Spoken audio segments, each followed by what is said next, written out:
Ahead of the 2014 elections, the African Futures Project has modeled 3 alternative scenarios for South Africa to 2030.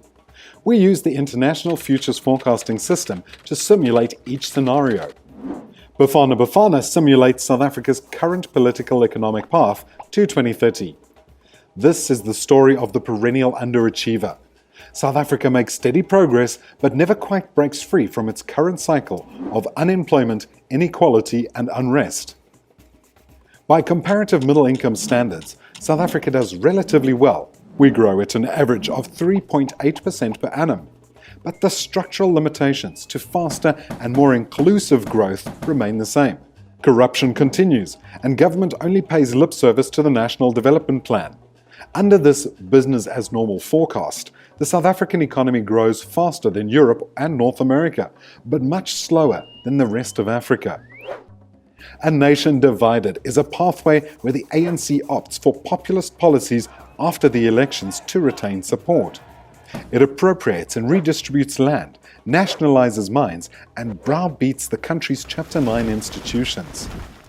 The sum effect is to entrench poverty through policies that serve elite interests, with a debilitating impact on government effectiveness. By 2017, South Africa's international credit rating is at junk status. Business confidence plummets and investors withdraw. South Africa still grows, but at an average of only 2.6% out to 2030. Mandela magic is the story of a country with a clear development vision. This is possible either with a reinvigorated and strong ANC that governs the country beyond the 2024 elections, or through the rise of genuine multi-party democracy with the ANC losing its majority. Both assume a hard-nosed implementation of a clear development plan and a commitment by all sectors to a social compact.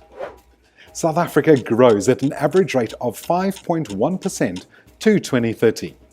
As growth accelerates under Mandela magic, employment increases and inequalities come down. The difference in outcomes between these 3 scenarios is large.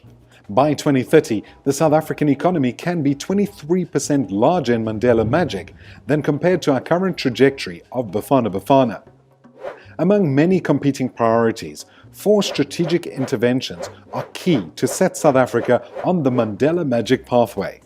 The first is to implement the recommendations of the Slubbert Commission of Inquiry to reclaim political accountability. The second is a leadership that exemplifies the highest standards of values and ethics. The third is an unrelenting commitment to quality in education. Inclusive economic growth is the 4th priority. To create Mandela magic, South Africans need to create a social compact in support of the National Development Plan across all sectors of our society, irrespective of the results of the 2014 elections.